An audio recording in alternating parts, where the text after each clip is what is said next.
요한복음 7장입니다. 그 후에 예수께서 갈릴리에 다니시고 유대에 다니려 하지 아니하심은 유대인들이 죽이려 했기 때문입니다. 이 그 후에라는 단어가 요한복음에는 계속 반복이 됩니다. 어떤 사건 이후에 새로운 사건을 설명하는 시간적 단어입니다. 그럼 그 이전에는 어떤 일이 있었는가? 요한복음 6장의 일입니다.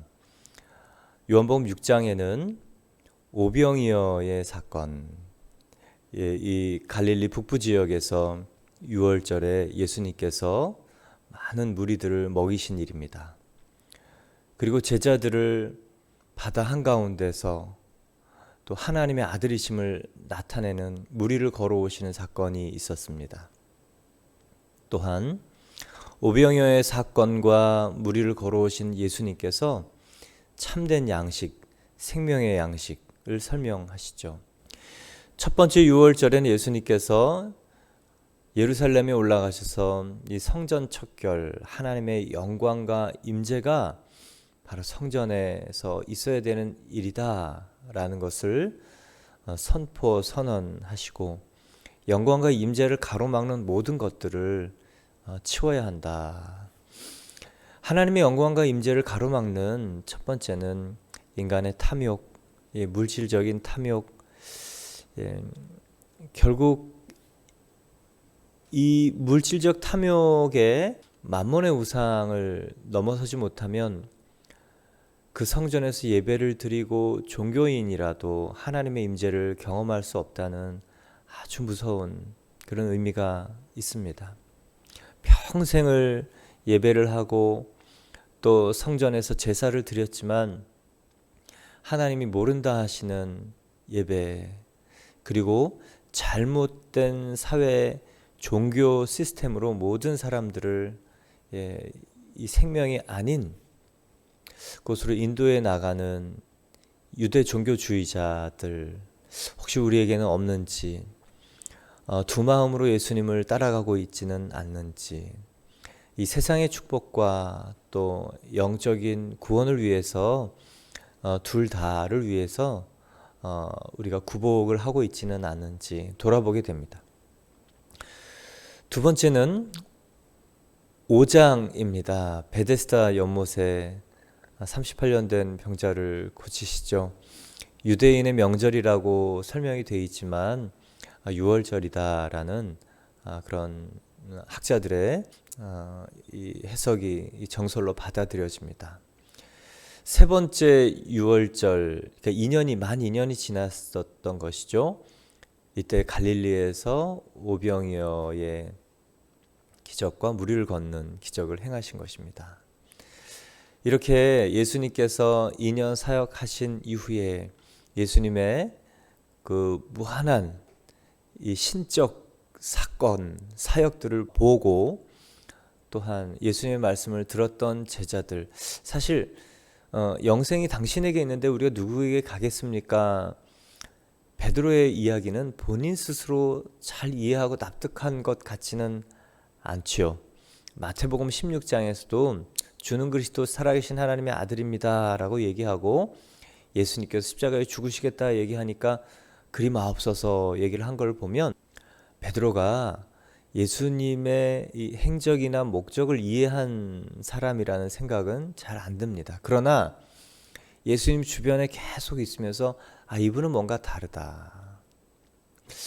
이분은 뭔가 다르다. 그리고 이분은 많은 사람의 공통적인 목적, 자기를 위해서 또 자신의 안위와 유익을 위해서 일하는 것 같지는 않다라는 그 정도를 캐치를 한 것이죠.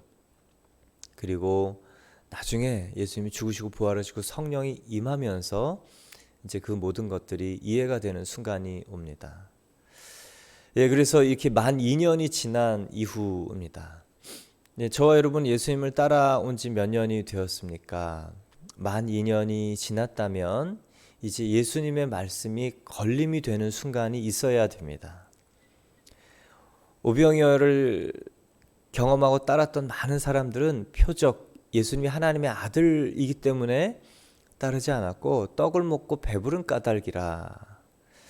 육신적인 이 체험, 나에게 이로운 때문에 예수님을 따랐지만 어느 순간에 말씀이 내 안에 걸려오는 이 영적인 이 도전과 사건이 없다면 그 사람은 계속 육신을 추구하는 무리로 예수님 주변에 있을 수밖에 없습니다. 여러분과 제 안에 계속 말씀으로 찔림이 있길 바랍니다. 그리고 그분의 말씀이 이제 나를 향한 말씀이라는 것이 부딪혀 올 때 우리는 자기를 위한 이 신앙에서 고민하고 갈등하고 또 서성거리다 결단하고 믿음의 편에 서서 말씀을 받아들이는 하나님을 위한 신앙으로 변화되는 것입니다. 여러분, 나를 위한 신앙으로 따라오더라도 그래도 감사한 것은 어느 순간에 말씀이 우리에게 걸림이 되고 찔림이 된다는 것. 오늘도 저 여러분에게 말씀이 걸림이 되고 찔림이 되고 도전이 되고 그리고 견인이 되어서 예수 그리스도께서 원하시는 믿음의 이 지경으로 나아가기를 축원합니다. 그 후에라는 것이 바로 이것이었고요. 예수께서 갈릴리에 다니시죠. 유대로 다니시지 않습니다. 이유는 유대, 이 예루살렘 중심의 이 유대 지역은 유대인들이 많이 있는 곳입니다.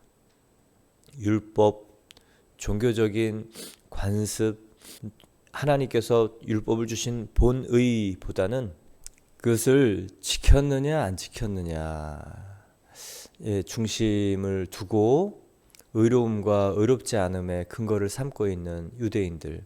그래서 안식일을 어겼고 안식일에 일을 했고 그리고 하나님과 자신은 하나이며 자신이 하나님의 아들이라고 주장하는 예수를 가만둘 수 없는 사람들이 주로 모여있는 곳이 유대입니다. 그래서 예수님께서 이 불필요한 갈등, 불필요한 이 충돌을 피하려고 이 갈릴리로 다니시며 사역을 한 것이죠. 왜 예수님께서 이 불필요한 갈등을 피하려 하셨고 또 제자들이나 옆에 있는 사람들에게 왜 예수는 죽음이 무서운가? 부딪히는 것이 무서운가? 라는 오해를 받을 만큼 유대를 떠나서 일을 하셨습니까? 예수님께서 저와 여러분의 영원한 생명을 위해서 십자가의 이 죽으심 그리고 부활하심 결정적인 예수님의 사역을 위해서 시간을 계산하시고 그리고 오해를 받으시면서 갈릴리에서 사역을 하신 것입니다. 저와 여러분은 어떠한 목적 때문에 오해받는 것 그리고 수근수근 비방에 자신을 설명하는 일보다 시간, 하나님께서 시간으로 증명해 주실 것을 믿고 삶으로 행동으로 증명하는 일을 선택하고 계신지 모르겠습니다. 오늘 예수님께서 먼저 발견되는 것은 삶으로 자신의 일을 증명하신다는 것. 말로 자신의 행위를 정당하거나 증명하지 않고 결정적으로 행동으로 증명해 나가시는 것을 보고요. 또 하나는 예수님은 저와 여러분 때문에 오해받고 수군거림 받는 것을 주저하지 않았다는 것을 발견하게 됩니다. 여러분, 예수님이 우리 때문에 이렇게 비겁한 사람이라는 오해를 받은 것이거든요. 저와 여러분이 예수님 때문에 오해받는 것도 주저하지 않게 되기를 바랍니다. 또한 예수님 때문에 그런 비난 또 수고를 주저하지 않게 되기를 바랍니다. 또한 이 때, 오늘 이제 중요한 단어가 내 때, 너희 때, 이런 때, 이 카이로스의 타임, 하나님이 작정하신 그 시간, 예, 요게 키워드인데요. 요 때를 분별하기 때문에 예, 우리가 무엇을 하기도 하고 하지 않기도 하고 또 힘을 쓰기도 하고 또 힘을 비축하기도 하는 예, 이 목적과 때에 대한 분별이 저 여러분 가운데 가득 예, 임하기를 축원합니다. 결국은 신앙생활은 시간 이해잖아요. 내가 지금 뭘 해야 될 때지? 인생도 마찬가지입니다. 예, 지금 뭘 해야 될 때지? 그래서 많은 사람들은 이 세상에 타임라인이 있습니다. 지금 이거 해야 될 때고 또 고등학교 그리고 대학 입학 또 대학 입학 몇 년 안에 졸업을 해야 되고 몇 살에는 취직을 해야 이 보통의 평범한 그런 이 성공적인 삶을 살 수 있다라는 사람들이 이 축적되고 또 집약된 이 시간 계획표가 있습니다. 그러나 그것보다 더 의미 있는 삶을 살게 하는 것은 내가 하나님의 사람이라라는 이 거듭난 사람의 목표의식이에요.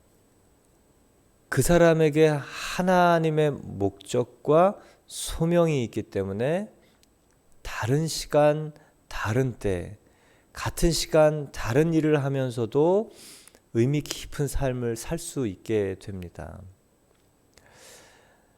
인생의 비결은 시간이 금이기 때문에 때를 아끼는 것이죠.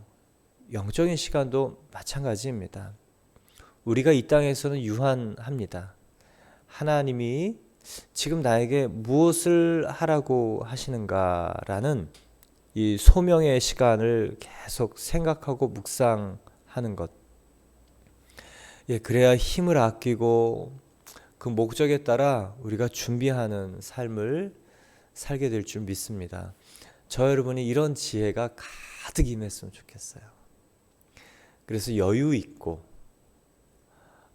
그것도 편안하고 또 쫓기지는 않지만 하나님이 힘써 일하라고 할 때 정말 전부를 들여서 일할 수 있는 그 일.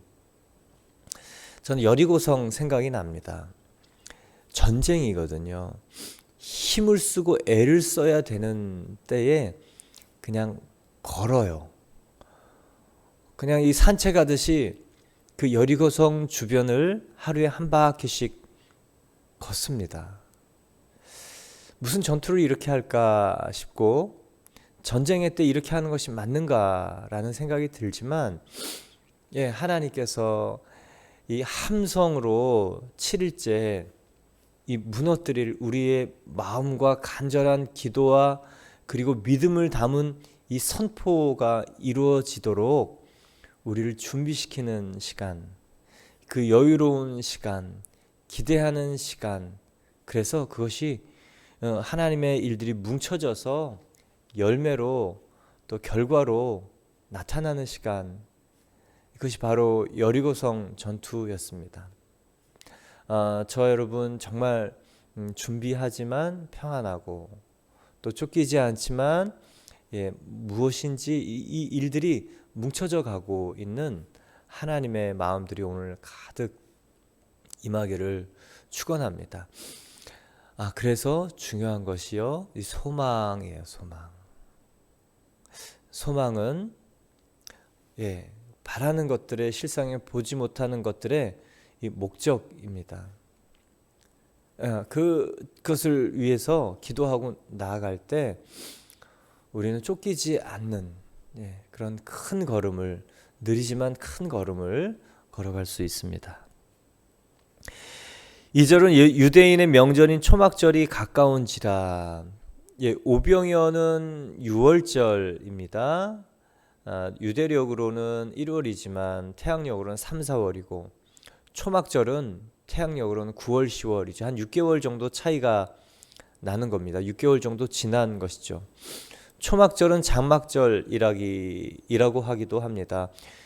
출애굽 백성들이 이 장막에서 거해도 죽지 않고 살았던 것을 기념하는 그 일이죠. 또한 열매를 풍성하게 거둬서 예배드리는 이 추수감사의 의미도 있습니다.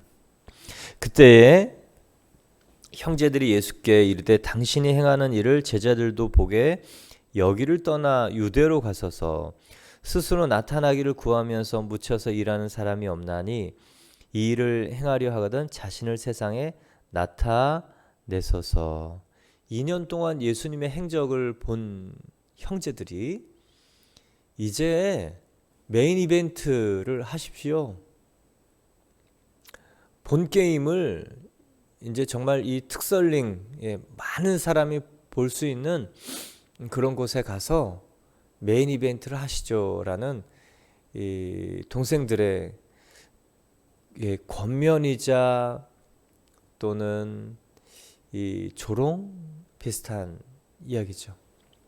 당신이 세상을 바꾸려는 사람이라면 정말 그쪽에 가서 제대로 한번 해보시는 게 어떻습니까? 예수님을 잘 이해하지 못한 겁니다.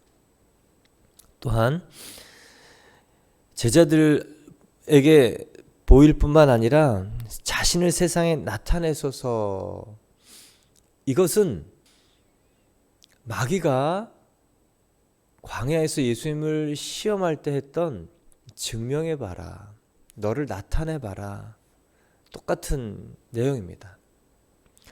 이것은 세상의 입지를 명확하게 하려는 세상적인 방법이죠. 세상에 나를 증명해, 세상에 나를 나타내야 돼. 이것을 보면 예수님의 동생들이 예수님의 목적을 이해하지는 못했어요. 정치적인 메시아, 그리고 기적과 떡을 일으켜서 군중들을 어떻게 잘 돌볼 수 있을 만한 임금으로 이해했던 유대인들과 비슷한 이해입니다.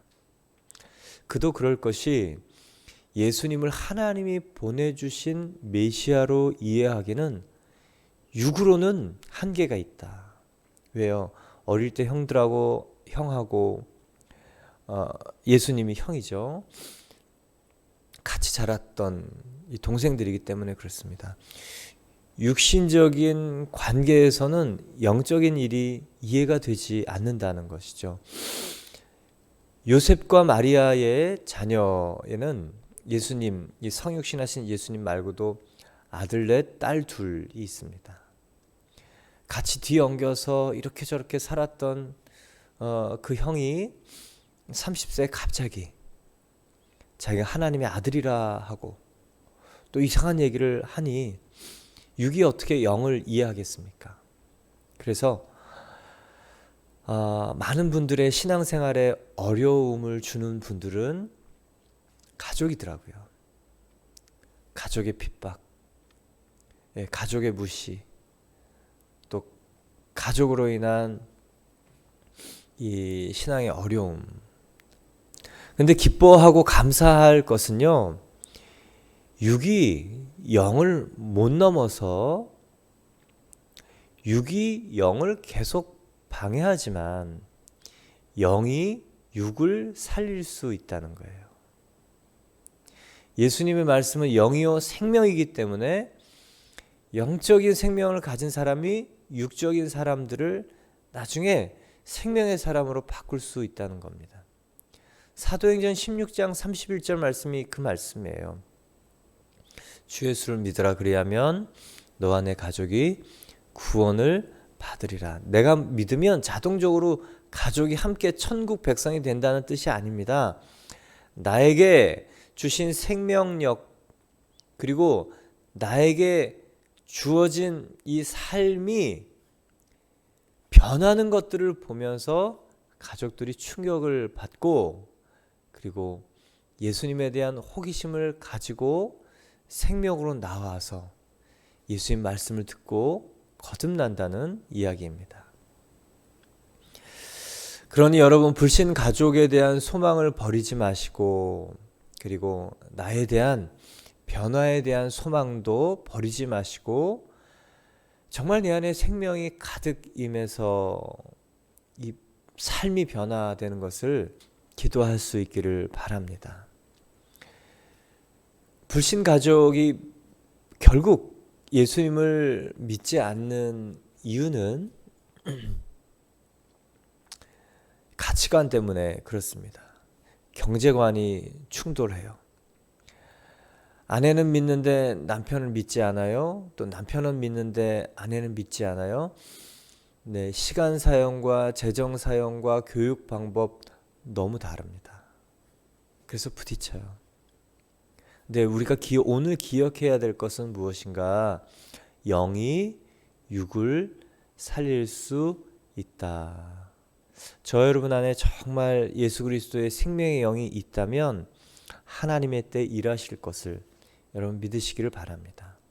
그러기 위해서 예수가 주인 되시는 사람, 그래서 때를 충돌을 피하기도 하고 또 지혜를 가지고 이 가정의 일들을 하기도 하지만 주님이 기뻐하시지 않는 원칙들에 대해서는 지혜롭고 그리고 때를 분별해서 잘 얘기하고 또 바꿔나가고 또 하나님의 기준이 아닌 거에 대해서는 때로는 단호하게 말할 수 있는 저 여러분 되기를 바랍니다. 예수님이 참 쓸쓸했겠다라는 생각이 들어요. 30년 동안 같이 했던 동생들이지만 사실 이해가 안 되는 건 마찬가지고 이해가 돼요. 그리고 예수님이 그런 마음을 가지셨겠구나도 이해가 됩니다. 이는 그 형제들까지도 예수를 믿지 아니함이러라. 그러나 가족이 함께 구원받는 날이 오죠. 야고보, 동생 야고보는 형이 미쳤다 잡으러 다니던 동생이지만 힘껏 예수 그리스도의 종이 되어 예수 그리스도의 부활하심과 하나님의 아들 되심을 증거한 이 육신적인 동생이지만 이 사도가 되고 사역자가 된 사람입니다. 예수님을 위해서 일하는 종이자 동역자가 된 것이죠. 오늘 소망입니다. 불신 가정, 가족 소망을 갖길 바랍니다. 하나님 기회를 주십시오. 하나님의 때를 주십시오. 그 때를 제가 분별할 수 있게 해주시고 놓치지 않게 해주십시오. 그리고 지금 제가 그것을 준비하고 또 기도하며 하나님의 때에 일할 수 있는 통로가 되게 해주십시오. 오늘 그 기도만 해도 오늘 하루 승리하는 하루라 믿습니다. 이제 예수님께서 이렇게 얘기하십니다. 6절에 예수께서 이르시되 내 때는 아직 이르지 아니하였거니와 너희 때는 늘 준비되어 있느니라. 예수님의 때는 무슨 때입니까? 십자가에서 죽으실 때를 말하시는 것입니다. 예수님이 이 시간을 이렇게 준비하고 계시는 그 포인트가 무엇이냐? 이 십자가예요. 왜냐하면 예수님 죽으러 오셨기 때문에. 그래서 예수님께서 이 사람들의 이 추앙, 또 사람들의 그런 권면, 그리고 사람들의 그런 호의를 넘어가지 않고 또 자신의 길을 가실 수 있었던 이유가 바로 이 십자가, 이거에 대한 분명한 이해, 그리고 이 공생의 3년 이 6월절 분명한 이 시간에 대한 이 한계와 또 시간에 대한 목적이 분명했던 분입니다. 그런가 하면 오늘 특이하게 볼만한 말씀이 있어요. 너희 때는 늘 준비되어 있느라. 이게 예수님이 우리에게 주시는 말씀이에요. 고린도후서 6장 2절 보면 지금은 은혜 받을 만한 때요 구원의 날이다. 예수님의 때는 아직 이르지 않았어요. 근데 예수님이 십자가에서 죽으실 것을 아셨기 때문에 너희 때는 항상 있다. 너희 때는 항상 마련되고 준비될 일을 위해서 내가 아직 죽으면 안 되고 내가 6월절에 죽을 것이다 라는 것입니다. 여러분 지금은 은혜 받을 때요 하나님이 모든 것을 준비해 놓으신 때입니다. 이것이 예수님께서 이 제자들 그리고 동생들에게 했던 말입니다. 예수님은 모든 것을 펼쳐놓고 모든 것을 예비하시고 모든 것을 준비해 놓으신 그런 영원한 십자가와 부활의 살과 피를 주신 분이십니다. 그래서 저는 하나님, 제가 무엇을 할 수 있게 도와주시옵소서. 물론 도와주셔야 되죠. 하나님, 그런 하루를 살고 싶습니다. 물론 희망을 얘기해야 되죠. 그러나 모든 것이 우리에게 준비되어 있기 때문에 하나님이 우리의 의지를 통해서 그것을 이루시기를 원하신다는 것을 기억하면 만나와 메추라기를 거두러 나갔던 것처럼 우리가 일어나서 나가서 거둘 때 그것을 이룰 수 있다는 것. 모든 것을 준비해 놓으셨습니다. 그래서 우리가 나가서 그 일 앞에 서고 행동을 할 때 그 준비하신 모든 것들이 우리를 통해 펼쳐지게 됩니다. 홍해는요, 갈라진 다음에 걸어갔어요. 마른 땅을. 믿음이 없을 때는 예수님이 그렇게 일하십니다. 그런데 이 가나안에 들어와서 광야에서 훈련하고 가나안에 들어갈 때 그때는요, 제사장들이 법궤를 어깨에 메고 요단강에 발을 담글 때 물이 멈춰 섰어요. 이게요, 가나안의 전쟁의 중요한 원칙인 바로 순종의 원칙입니다. 왜요? 가나안은 다 준비되어 있고 마련되어 있고 우리가 발을 내디딜 때 그것이 현실로 보이는 것이기 때문에 그래요. 지금은 가나안의 때예요. 예수님이 십자가와 부활로 다 이루시고 그리고 다스리시는 보좌의 왕이시기 때문에 그렇습니다.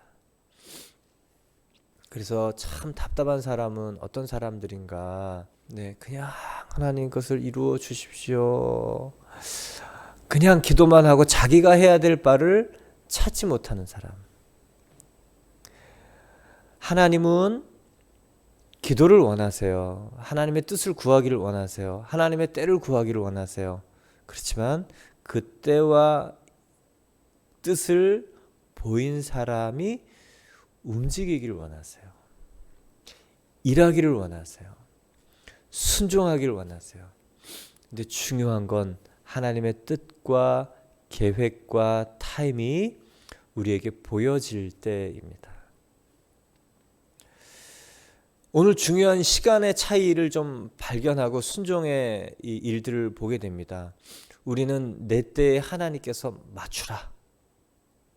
내 방법대로 하나님이 맞추시라. 이 강청기도, 물론 기도가 하나님이 일하시는 통로인데요. 내 때에 내 방법으로 강청기도를 하는 사람은 신앙이 잘할 수가 없어요. 하나님의 인격과 하나님의 방법에 대한 레슨이 쌓이지 않으면 하나님이 일하시는 것을 분별할 수가 없기 때문에 그렇습니다. 그러면 교제가 깊어지지 않고 대화가 안 돼요. 그래서 강청기도의 한계는 무엇이냐? 인격적 교제가 불가능하다. 근데 참 신기해. 하나님 그렇게도 응답하시는 걸 보면. 그러나 하나님의 본심은 광야에서 떡을 먹고 죽은 백성이 강청기도를 했던 사람들인데요. 하나님의 때를 분별하고 이해하고 행동하는 가나안의 순종의 사람이 되는 것입니다. 여러분, 오늘 하나님의 때에 대한 신뢰가 있으시죠? 무엇보다 하나님의 뜻을 구할 때 우리에게 알게 하시는 하나님의 때도 있을 줄 믿습니다. 또한 우리의 의지를 합하여 순종할 때 하나님의 일들이 펼쳐져 가는 것 보게 될 줄 믿습니다. 가나안에 들어가려고 했던 많은 출애굽 2세대들이 흐르는 물 발을 담글 때 저쪽부터 물이 멈춰서 벽이 돼서 서오는 것을 볼 때 얼마나 놀랐을까. 이 사람들이요, 보이지 않는 것, 나타나지 않는 것, 상황이 전혀 우리가 원하지 않는 일 속에서 순종하고 전쟁할 수 있었던 바로 그 이유는요, 가나안 첫 번째 요단강을 건너 순종할 때 물이 벽이 되는 것을 보았기 때문에 그래요. 그래서 전혀 일할 것 같지 않은, 하나님이 일하실 것 같지 않은 그런 상황에서도 순종을 할 수 있었던 것입니다. 여러분, 저 여러분이 이미 가나안 시대를 살고 있는 거예요. 다 준비되어 있는 것을 이제 순종하면 볼 수 있는 시대에 살고 있습니다.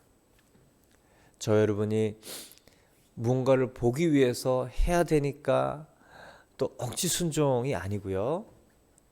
하나님이 나에게 계속 알려주시고 보여주시는 이 성장의 이 증거들, 또 하나님과 이 소통하면서 생기는 이 신뢰의 증거로 순종해서 하나님의 일들을 더욱 많이 볼 수 있기를 축원합니다.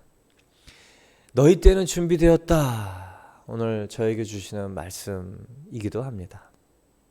이제 예수님께서 자신의 때가 이르지 않았다라고 얘기하면서 세상이 너희를 미워하지 아니하되 나를 미워하나니 이는 내가 세상의 일들을 악하다고 증언함이라. 너희는 명절에 올라가라. 내 때가 아직 차지 못하였으니 나는 이 명절에 아직 올라가지 아니하노라. 이 말씀을 하시고 갈릴리에 머물러 계시니라.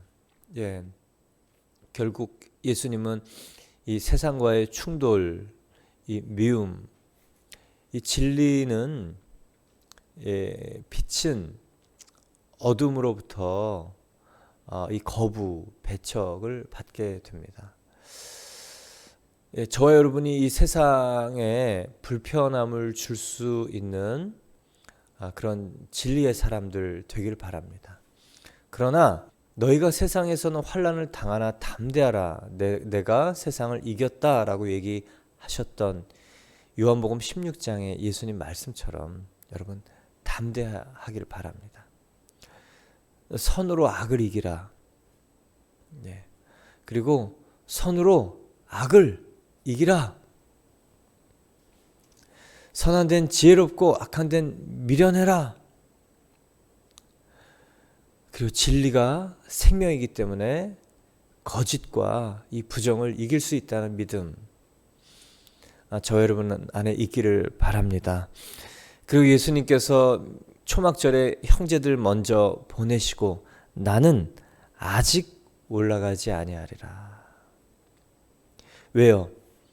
동생들은 정치적인 메시아, 이 경제 대통령을 기대하고 올라가기를 바랐기 때문에 예수님은 그거에 대한 거절입니다. 가나의 혼인잔치에서 여자여 내가 당신과 무슨 상관이 있나이까, 이 선긋기, 호칭 바꾸죠. 엄마와 아들 간의 인간적인 관계로 기적을 베풀진 않겠다. 나는 하나님의 아들로서의 일을 할 것이다 라는 이 관계가 바뀌고 목적이 바뀌고 정체성이, 예수님의 신분이 바뀐 것으로 일하시는 것을 나타내는 것이 가나의 혼인잔치 물이 포도주로 만드는 기적이었던 것처럼 오늘 동생들에게 나는 너희들이 기대하는 그런 존재로 예루살렘에 가지는 않을 거다. 그래서 먼저 보내죠. 그러나 예수님도 유대인의 모든 이 종교적 율법 폐하러 오신 분이 아닙니다. 온전케 하러 오신 분입니다. 혼자 은밀하게 올라가십니다. 왜 그렇습니까? 왜 몸을 낮추고 숨기십니까? 메시아의 일을 하시기 위하여, 더 큰 목적의 일을 하기 위하여, 소탐대시를 하시지 않기 위해서. 오늘 저와 여러분이 큰 분을 아는 사람으로 살기를 바랍니다. 그래서 작은 일, 그냥 마이너 패스 통과시키고, 근데 중요한 건 큰 일을 위해서 잘 우리 인생과 시간과 또 재능과 또 관계를 다듬어가는 때를 분별해서 일하는 지혜의 사람들 되기를 축원합니다.